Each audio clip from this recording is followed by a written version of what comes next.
Bonsoir, salam alaikum. Wa alaykoum salam. Salam wa rahmatullahi wa barakatuh. Bonsoir.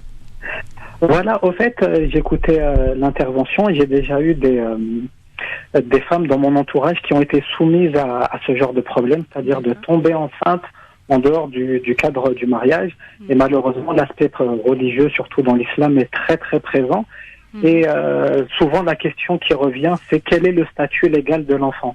Et malheureusement, dans notre patrimoine islamique, on a beaucoup de hadiths qu'on attribue malheureusement faussement au prophète sallallahu alayhi wa sallam, qui dit que l'enfant bâtard ne pourra pas faire telle et telle chose, etc. Hériter notamment. Et donc, voilà, hériter notamment. Et au fait, on a un témoignage de Aïcha radiallahu anha qui est très important et qui réfute tous ces hadiths avec un seul verset.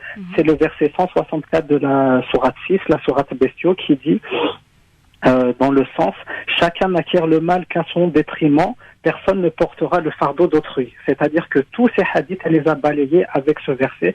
Et je sais que quand une femme se retrouve dans cette situation, qu'elle est croyante, qu'elle est musulmane, qu'elle est pratiquante, ces questions lui reviennent. Et donc, notre mère des croyantes, Aïcha radiallahu anha, nous donne la réponse. Donc, je voulais apporter cet élément de réponse pour les femmes qui se retrouveront ou se retrouvent malheureusement dans cette situation, pour leur dire en gros, votre enfant ce n'est pas un bâtard, ce n'est pas de sa faute, il pourra devenir imam s'il veut, il pourra vivre sa vie, et c'est pas de sa faute s'il s'est retrouvé dans ce monde-là par cette conception.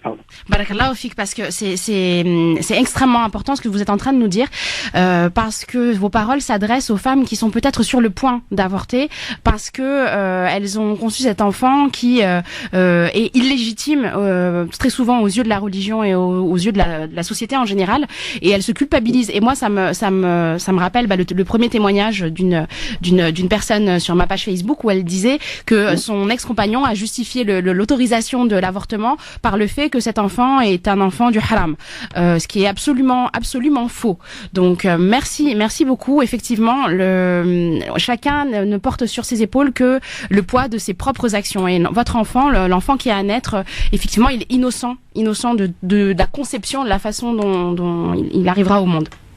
Merci pour ce témoignage qui, j'espère, atteindra les cœurs. Barakallahu fik. Merci à vous en tout cas. À bientôt. Au revoir. Merci beaucoup.